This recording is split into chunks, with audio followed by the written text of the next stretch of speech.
Hello everyone, আজকের ভিডিওতে আমি আলোচনা করব ক্রস প্রোডাক্ট নিয়ে। তো প্রিভিয়াস ভিডিওতে আমরা ডট প্রোডাক্ট নিয়ে আলোচনা করেছি। তো আজকে দেখব ক্রস প্রোডাক্ট জিনিসটা আসলে কি, বাংলায় এটাকে বলে ক্রস গুণন। ওকে, ফর্মুলাটা হচ্ছে a cross b, a vector এর মান বা ম্যাগনিটিউড, b ভেক্টরের মান sin থিটা ইটা।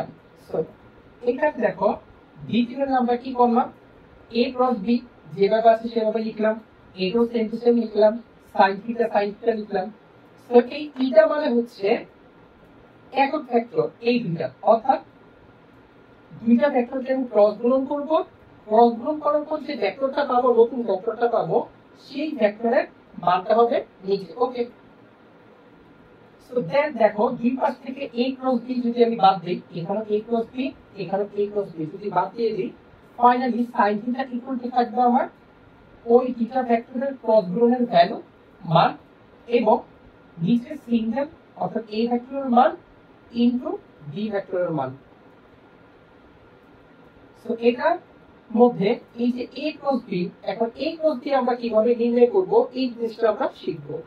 তো ধরো দুইটা ভেক্টর দেওয়া আছে, একটা ভেক্টর a আর একটা ভেক্টর হচ্ছে b। সো a ভেক্টর হচ্ছে কি ax i ক্যাপ। সো এখানে ax এর জায়গায় যে কোনো সংখ্যা থাকতে পারে, ধরো 2y বা 3i। ওকে, সো এখানে আমরা ax দ্বারা প্রকাশ করলাম। দেন ay z j ক্যাপ এবং az k ক্যাপ। একইভাবে b ভেক্টর দেওয়া আছে। সো ক্রস গুণ করার সিস্টেম হচ্ছে এভাবে আমরা কি করব, নির্ণয়কের চিহ্ন দিব। ওকে, সেই চিহ্নটাকে কি বলা হয়, নির্ণয়কের চিহ্ন। Okay, so i cap j cap k cap, এটা আমরা অলওয়েজ লিখব, i cap j cap k cap, always যে কোনো মেথড হচ্ছে। দেন আমরা লিখব প্রথম ভেক্টরের i সহগ, j সহগ, k সহগ। দেন পরের লাইনে লিখব দ্বিতীয় যে ভেক্টর আছে b, ওইটার i সহগ, j সহগ, k সহগ। ওকে, আশা করি এই বিষয়টা সবাই ক্লিয়ার। এরপর আমরা নির্ণয়কের ম্যাথগুলো যেভাবে করতাম বাকিটা ওইভাবেই করব। তো দেখো আমি নিয়মটা আবার একটু এখানে রিভিউ করে দিচ্ছি। তো নির্ণয়ক আমরা কিভাবে বের করতাম, একটা সারি কলাম বরাবর যে হচ্ছে i ক্যাপ লিখলাম, i ক্যাপ লেখার পর এই বরাবর সারি এবং এই বরাবর কলাম বাদ, বাদ লিখে থাকবে চারটা উপাদান থাকবে, সেই চারটা উপাদানকে লিখে দিলাম। তারপরে কি minus j cap, j cap দিলে এই বরাবর সারি এবং কলাম বাদ, তাহলে কি থাকবে এই দুজন আর হচ্ছে এই দুজন, সেই চারজনকে লিখে দিলাম। দেন প্লাস কে, এই বরাবর সারি এই বরাবর কলাম যদি বাদ দিই তাহলে কি থাকবে, এই চারজন থাকবে, সেই চারজনকে আমি এখানে লিখে দিলাম। এখন নিয়মটা কি, জাস্ট ওনাকে গুণ দিব, যে এটার সাথে এটা গুণ দিব, মাইনাস এটার সাথে এটা গুণ দিব। দেন মাইনাস j ক্যাপ, এই কোণাকুণি গুণ, এই দুইটা কোণাকুণি গুণ। দেন k ক্যাপ, একই নিয়ম, এই দুইটা কোণাকুণি গুণ মাইনাস এই দুইটা কোণাকুণি গুণ। ওকে, তো এটা ওভারঅল আমরা একটা ফর্মুলা দেখলাম। এখন আমরা একটা ম্যাথ সমাধান করবো। তো ম্যাথটা সমাধান করলে তোমরা ইজিলি এই জিনিসগুলো আরো ক্লিয়ার বুঝবে। ওকে, তো দেখো এখানে বলা হয়েছে find the sine angle between the vector, দুইটা ভেক্টর দেওয়া আছে। ওকে, তো আমি ধরে নিলাম আমার সুবিধার্থে এটা হচ্ছে a ভেক্টর এবং এটা হচ্ছে b ভেক্টর। ওকে, তো আমাকে বলছে সাইন অ্যাঙ্গেল বের করার জন্য। তো সাইন অ্যাঙ্গেল কোনটা, আমরা ফর্মুলা জানি এটা। তো এই ফর্মুলাটার জন্য আগে আমার কি করতে হবে, a এর মান আলাদাভাবে বের করতে হবে, b এর মান আলাদাভাবে বের করতে হবে। তো এটা তো আমরা পারবো, ইজি জিনিস। উপরে জিনিসটা নতুন, সেটা হচ্ছে যে আগে আমার a ক্রস b বের করতে হবে। তো আমি a ক্রস b ফার্স্টে নির্ণয় করব। তো ফার্স্টে আমরা লিখব হচ্ছে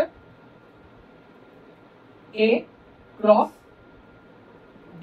ওকে, তো নিয়মটা কি ছিল বলছিলাম, এভাবে আমরা নির্ণয়কের চিহ্ন দিব। দেন i cap j cap k cap, এটা অলওয়েজ লিখবো। তো i cap j cap k cap. এরপর নিয়ম হচ্ছে প্রথম ভেক্টরের সহগগুলো লিখবো। সহগ মানে কি, i সহগ হচ্ছে 1, j সহগ হচ্ছে 2, দেন k সহগ হচ্ছে 3। দেন b এর ক্ষেত্রে i সহগ 3, j সহগ -4 এবং k সহগ হচ্ছে 2। ওকে, এখন রুলসটা কি, আমরা i ক্যাপ লিখবো, লেখার পর এই বরাবর সারি কলাম বাদ দিলে আমার কি থাকবে 2 3 -4 2। ওকে, দেন মাইনাস j ক্যাপ, সারি এবং কলাম বাদ দিলে কি থাকবে 1 3 3 2। দেন প্লাস k ক্যাপ, এই বরাবর সারি কলাম বাদ, তাহলে কি থাকবে 1 2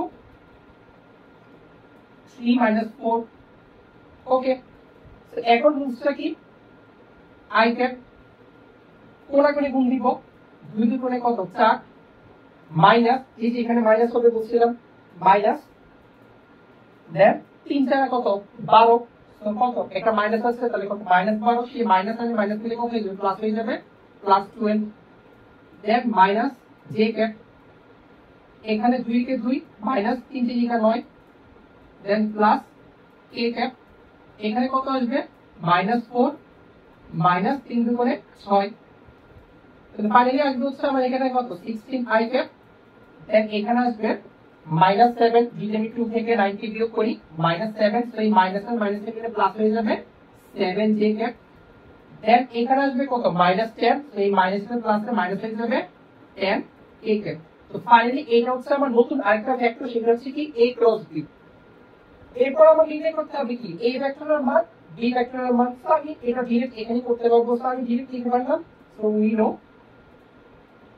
we know that sin theta equals to, ফার্স্টে কি হবে বলছে a cos b, এর কি মান, এই যে মডুলাস দেওয়া কি বোঝায় মান বোঝায়, তো এই যে ভেক্টর যেটা পেলাম এখন সেটার মানটা বের করব, তো মান কি আমি উপরে লিখব, তো একটা ভেক্টরের মান কিভাবে বের করে, রুট ওভার অফ i সহগের স্কয়ার j সহগের স্কয়ার k সহগের স্কয়ার, তো এই cos b করার পর যে মানটা পাবো ওই মানটা আমি এখানে উপরে লিখব, দেন নিচে সিঙ্গেল ভাবে কত মান বের করব, সিঙ্গেল ভাবে a এর মান বের করব, তো এর মান কত হবে, এই যে i সহগ কত 1 স্কয়ার, দেন j সহগ হচ্ছে 2 স্কয়ার, দেন k সহগ হচ্ছে 3 স্কয়ার ইনটু এবার b এর 3 স্কয়ার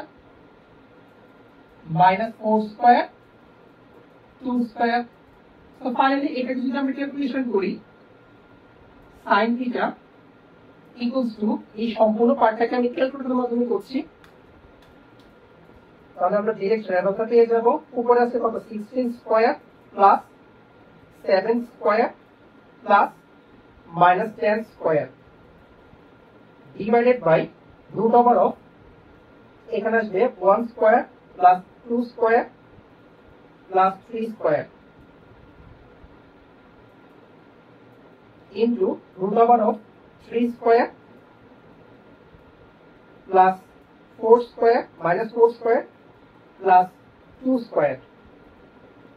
ফাইনালি এটা ক্যালকুলেশন করার পর আমাদের আসবে 0.998 সামথিং, তো এটা ওভারঅল কার সমান 1 এর সমান। ওকে, এখন আমরা লিখব theta equal to sin inverse 1, তাহলে sin কত ডিগ্রি পার 1, তো এটা তো যদি তোমাদের মুখস্থ না থাকে তোমরা ক্যালকুলেটরের মাধ্যমে করতে পারবে, তো ক্যালকুলেটরে আমরা sin ইনভার্স কিভাবে উঠাবো, শিফটে ক্লিক করে sin এ ক্লিক করব, তাহলে sin ইনভার্স উঠে যাবে, তারপর কত 1 ক্লিক করলে আমার চলে আসবে 90 চলে আসবে। ওকে, তো চলে আসবে থিটা ইকুয়ালস টু 90, এটি হচ্ছে ফাইনালি আমার আনসার। ওকে, তো আমি আবারো রিভিউ করছি ম্যাথটা, যে ফাইন্ড দ্য সাইন অ্যাঙ্গেল, এটা সাইন অ্যাঙ্গেল থিটাটা বের করতে হবে বিটুইন দুইটা ভেক্টর। তো সাইন অ্যাঙ্গেল বললে আমরা ফর্মুলা থেকে কোনটা, এইটা, তো এই ফর্মুলাটা কিভাবে পেলাম আমি এখান থেকে ফার্স্টে দেখাচ্ছি তোমাদেরকে, তাহলে প্রথমে আমরা কি বের করতে হবে a ক্রস b, তাহলে ফার্স্টে আমরা a ক্রস b টা বের করলাম। ওকে, দেন ফর্মুলা থেকে কি বলছে যে sin থিটা